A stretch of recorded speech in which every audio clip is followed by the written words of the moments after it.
So hello students, my name is Aditya और आज की क्लास में हम स्टार्ट कर रहे हैं क्लास 10th का चैप्टर नंबर 1 रियल नंबर।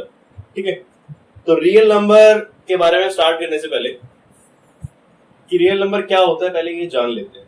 ठीक है, रियल नंबर क्या होता है आपने क्लास 9 में पढ़ लिया था। आपने क्लास 9 में होल नंबर पढ़ा, आपने क्लास 9 में natural number, integers, rational, irrational number के बारे में पढ़ लिया है। और रियल नंबर क्या पढ़ा था आपने? रियल नंबर के बारे में आपने पढ़ा कि जो रियल नंबर्स हैं, रियल नंबर क्या होता है? Real number is a collection of rational and irrational number. Rational और इरैशनल नंबर्स का जो कलेक्शन है वो आपका रियल नंबर होता है। यही पढ़ा था कि collection of rational and irrational number is real number. अब इसमें हम डिटेल्स में जाना चाहते हैं कि क्या क्या है रियल नंबर में। तो इस चैप्टर में हम पढ़ने क्या क्या वाले, हम इस चैप्टर में 3 टॉपिक पढ़ने वाले हैं। स्क्रीन पे आ गया। फर्स्ट टॉपिक क्या है हमारा? फर्स्ट टॉपिक पढ़ रहे हैं हम Euclid division algorithm. First topic है आपका Euclid division algorithm. Second topic आप पढ़ने वाले हो यहाँ पर फंडामेंटल थ्योरम ऑफ अरिथमेटिक, जिसमें हम प्राइम फैक्टराइजेशन, एचसीएफ, एलसीएम के बारे में पढ़ेंगे। इसके बाद आता है थर्ड टॉपिक है हमारा। थर्ड टॉपिक में आप पढ़ोगे जो कि आपने थोड़ा सा इंट्रोडक्शन लिया था 9th क्लास में, डेसिमल एक्सपेंशन का। इसमें हम डेसिमल एक्सपेंशन करेंगे रैशनल और इरैशनल, सिंपली कहें तो real number and their decimal expansion. ठीक है, तो अभी हम शुरू करेंगे हमारा जो फर्स्ट टॉपिक है। हमारा फर्स्ट टॉपिक है यूक्लिड डिवीजन एल्गोरिथम। हम यूक्लिड डिवीजन एल्गोरिथम से स्टार्ट करेंगे। हमारा फर्स्ट टॉपिक है, तो फर्स्ट टॉपिक हमारा है यूक्लिड्स डिवीजन एल्गोरिथम। ये हमारा मेन फर्स्ट टॉपिक है। इसको करने से पहले हमें इसका सब टॉपिक करना पड़ेगा जो कि है यूक्लिड्स डिवीजन लेमा। ये जानना जरूरी है यूक्लिड डिवीजन लेमा है क्या। जैसे कि नाम से क्लियर होगा यूक्लिड क्या है। यूक्लिड आप सब जानते हो, अपने प्रीवियस क्लास में पढ़ा होगा। यूक्लिड क्या है? यूक्लिड एक ग्रीक मैथमेटिशियन है। डिवीजन आपको पता है लेमा एक नया वर्ड है। लेमा क्या है? लेमा की अगर डेफिनेशन देखें तो लेमा को कहते हैं, lemma is a proven statement. It's a proven statement used to prove another statement। अगर मेरे पास कोई स्टेटमेंट है उसको मुझे प्रूव करना है तो मैं लेमा का यूज कर सकता हूँ। और जैसे कि क्लियर हो रहा है नेम से, जो टॉपिक हमारा यूक्लिड डिवीजन लेमा है, तो ये डिवीजन से रिलेटेड होगा ऑब्वियसली। तो डिवीजन से रिलेटेड क्या है आप सब जानते हो इस चीज को। डिवीजन तो आप सबको पता ही होगा। अगर मैं डिवाइड करूं, यहाँ पर मेरे पास कोई क्वेश्चन आता है कि डिवाइड 26 by 4, अगर मेरे को 4 पर डिवाइड करें तो कैसे करते हैं डिवीजन? 26 को 4 से करेंगे, ये कितना होगा? उसको डिवाइड करोगे 4 6 24, ये आ जाएगा 2। अब इसमें ये सब क्या है? अगर मैं यहां, ये जो है ये है मेरा डिवाइजर, ये है मेरा डिविडेंड क्वोशिएंट, और ये रिमाइंडर। इन चारों चीजों से आप वेल अवेयर हो गए अभी तक कि आपने डिवाइजर भी पढ़ा, क्वोशिएंट, रिमाइंडर और डिविडेंड के बारे में, इन सब के बारे में पढ़ा हुआ है। अब लेमा में न्यू क्या आ रहा है? कुछ नया न्यू है और कुछ नया नहीं है। ये क्या है? आपने डिवीजन को, जब आपको इसको वेरीफाई करना होता था वो क्या करते थे हम क्या करते थे? डिविडेंड, अगर मैं कैपिटल डी से डिविडेंड लूं, divisor into quotient plus remainder, ये मेथड हम यूज करते थे हम प्रूफ करने के लिए। यही है यूक्लिड डिवीजन लेमा। ये यूक्लिड डिवीजन लेमा है। इसके बेसिस पे हम क्या करते हैं? हम चेक करते थे पहले। अब बचपन में जब हम डिवीजन करते थे उसमें पूछा जाता था कि वेरीफाई द डिवीजन, तो हम ये मेथड यूज करते थे और यही है आपका Euclid division lemma. Euclid division lemma क्या कहता है? यूक्लिड डिवीजन लेमा ये कहता है कि अगर हमारे पास कोई भी 2 इंटीजर्स हैं, ठीक है, मैं यहाँ पे करता हूँ यूक्लिड डिवीजन लेमा क्या कहता है कि अगर मेरे पास कोई दो इंटीजर्स हैं a और b, कोई भी दो पॉजिटिव इंटीजर्स हैं a और b, उनके लिए कोई भी दो q और r यूनिक इंटीजर एग्जिस्ट करेंगे जो सेटिस्फाई करेंगे किस रिलेशन को, a equals to bq plus r, ये रिलेशन को, और यही हमारा बन जाता है थ्योरम नंबर 1। थ्योरम नंबर 1 क्या है, यूक्लिड डिवीजन लेमा। ठीक है, अब इसको देख लेते हैं क्या है, इसको इरेज कर देता हूं मैं, ये तो क्लियर ही है आपको। तो यूक्लिड डिवीजन लेमा क्या कहता है, जो थ्योरम है, फर्स्ट थ्योरम कहती है given positive integers a and b, there exists unique integers, कोई भी दो पॉजिटिव इंटीजर्स के लिए हमेशा दो यूनिक इंटीजर्स एग्जिस्ट करेंगे q एंड r, सेटिस्फाइंग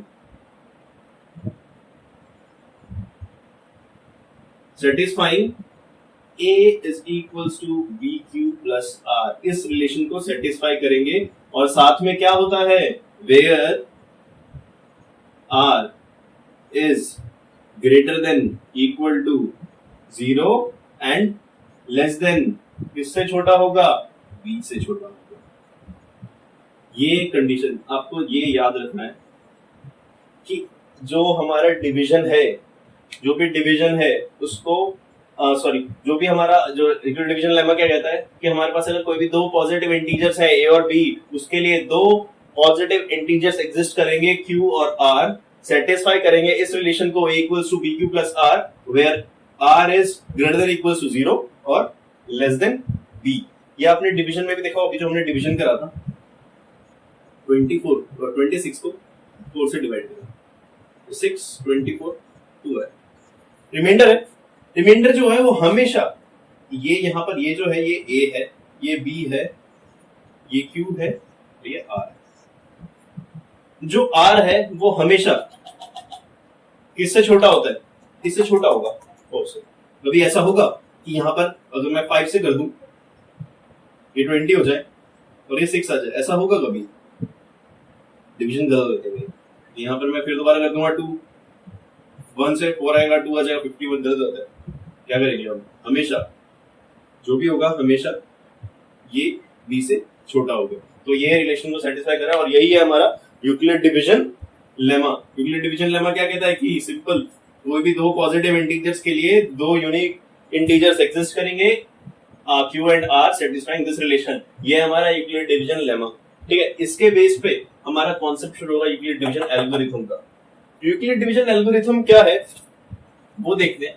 उससे पहले हमें जानना पड़ेगा एल्गोरिथम क्या होता है।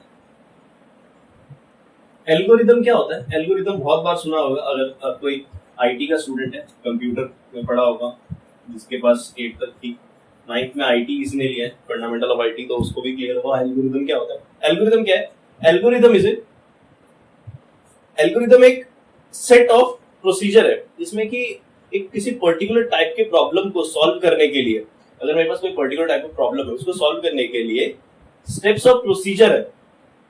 To solve a particular type of problem, there is a defined set of procedure which is known as algorithm. Algorithm क्या है, कोई भी एक प्रॉब्लम को सॉल्व करने के लिए पर्टिकुलर सेट ऑफ प्रोसीजर होता है, वो हमारा एल्गोरिथम होता है। ठीक है, तो उसके डेफिनेशन जो है वो पर्टिकुलर डेफिनेशन आपकी स्क्रीन पे भी आ गई होगी। ठीक है, तो अब इस पे आते हैं यूक्लिड डिवीजन एल्गोरिथम पे। यूक्लिड डिवीजन एल्गोरिथम है क्या? यूक्लिड डिवीजन एल्गोरिथम लेमा का यूज करके, जो यूक्लिड डिवीजन लेमा है उसको यूज करके हम यहां पर क्या करेंगे,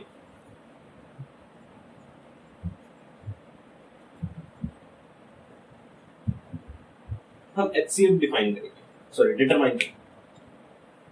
Euclid division algorithm is used to find the HCF of multiple number, 2 number हो सकता है, 3 नंबर हो सकता है, 4 नंबर हो सकता है।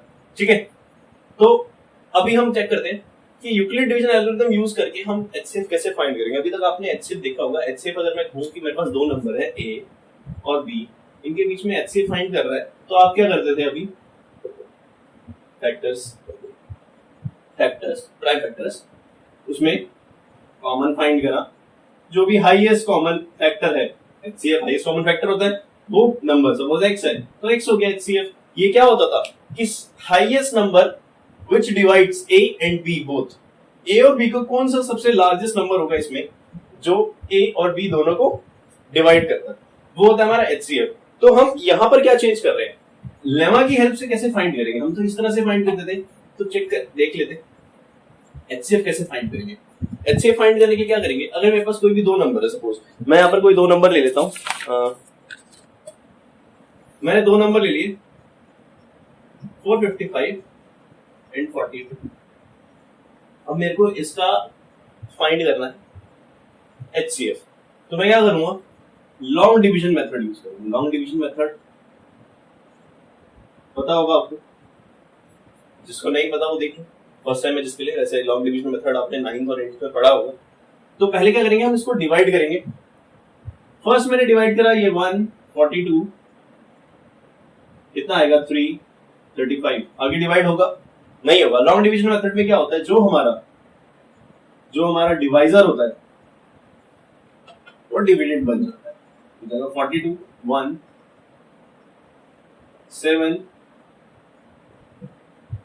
35 5 टिल 0 आने तक हम क्या करेंगे, इसको डिवाइड करेंगे और कंटिन्यूसली डिवाइड करेंगे, और इसमें जो लास्ट स्टेप होगा उसका जो डिवाइजर होगा हमारा, जो हमारा लास्ट डिवाइड होगा उसका जो डिवाइजर होगा वो हमारा हो जाएगा एचसीएफ। तो एचसीएफ अगर मैं लिखूं, एचसीएफ ऑफ 455 एंड 42, ये हो जाता है हमारा 7। अब अगर आप क्वेश्चन में आपके पास है find the HCF of 445 and 42 using Euclid division algorithm, तो ये आपको गलत हो जाता है। क्योंकि आपने तो यहाँ यूक्लिड डिवीजन एल्गोरिथम यूज नहीं करा है, आपने यहाँ यूज करा है, क्या करा है, आपने लॉन्ग डिवीजन मेथड यूज करा है। ठीक है, इसको करने के लिए क्या करना है, आपको मार्क्स जो मिलेंगे वो इस चीज के मिलेंगे, जो आप स्टेप्स लिखोगे। तो सबसे पहले क्या आएगा, स्टेप वन क्या आएगा, as 455 and 42 are given numbers and 445 is the largest one, so using Euclid, मैं ऐसे लिख रहा हूं, Euclid division lemma, EDL Euclid division lemma है। ठीक है, यूजिंग यूक्लिड्स डिवीजन लेमा आपको लिखना, मैंने सिर्फ लिखा है, आपको एग्जाम में करोगे तो इसको प्रॉपर लिखना है यूक्लिड डिवीजन लेमा, क्योंकि ये कोई डिफाइंड नहीं है, ये सिर्फ मैंने लिखा है। ठीक है, यूक्लिड डिवीजन लेमा क्या कहता है, यूक्लिड डिवीजन लेमा कहता है for two integers a and b there exist two unique integers q and r satisfying the relation a equals to bq plus r। अब इस डिवीजन में a equals to bq plus r की form में इसको create करेंगे। कैसे होगा ये, a क्या है मेरा 445 is equals to b into q plus r, ये मेरा फर्स्ट स्टेप है, ये मेरा फर्स्ट स्टेप हो गया। अब सेकंड स्टेप मैंने क्या करा, सेकंड स्टेप क्या करा, लॉन्ग डिवीजन मेथड में इसमें सेम यूजिंग, नाउ ये स्टेप लिख सकते हैं। वैसे आपको इतना लिखने की भी जरूरत नहीं पड़ेगी, अगर आपको इसमें क्वेश्चन आता है आप डायरेक्ट ये स्टेप्स लिखोगे, ये वाला यूजिंग, बस ये फर्स्ट लिख के Euclid division lemma this and this, उसके बाद आप यूक्लिड डिवीजन लेमा की फॉर्म में second step, third step, fourth step, जहां तक रिमाइंडर 0 नहीं आता, जब 0 आ जाएगा लास्ट डिवाइड में जो हमारा एचसीएफ है वो होगा डिवाइजर। ठीक है, यहाँ जो डिवाइजर है वो हमारा एचसीएफ होगा। तो now 42 and the 35 are two integers using Euclid division lemma, क्या हो जाएगा 42 is equals to 35 into 1 plus 7। Step 3 क्या आएगा, 35 is equals to 7 into 5 plus 0। अब इसके बाद क्या लिखना है, इसके बाद एक लिखेंगे, now the divisor of last step is 7. So HCF of 455 and 42 is equals to 7. ये हमारे पास यूक्लिड डिवीजन एल्गोरिथम की हेल्प से हमने इस क्वेश्चन को सॉल्व करा। ये है आपका इस फर्स्ट एक्सरसाइज में, आपको सिर्फ ये करना है। और इसके बाद एक और टाइप ऑफ क्वेश्चन आएगा जो हम नेक्स्ट क्लास में ही करेंगे, जिसमें आपको ये पूछा जाएगा कि क्या सभी इवन इंटीजर 2q की फॉर्म में है, where q is a natural number, show that 4q plus 1 4q plus 3 represent odd number where q is a natural number. इस टाइप के क्वेश्चंस आएंगे, वो हम नेक्स्ट क्लास में करेंगे और एक्सरसाइज 1.1 नेक्स्ट क्लास में हम कवर करेंगे। ठीक है, तो आज की क्लास में सिर्फ इतना। अगर इस क्लास में आपको कोई डाउट रहा तो आप कमेंट पे जाके मेंशन करना कि कहाँ डाउट है, मैं पर्सनली आपको उसके बारे में बताऊंगा कि कहाँ कैसे क्या प्रॉब्लम आ रही है, उसको कैसे सॉल्व करा जाए। ठीक है, तो that's all from today, thanks for watching.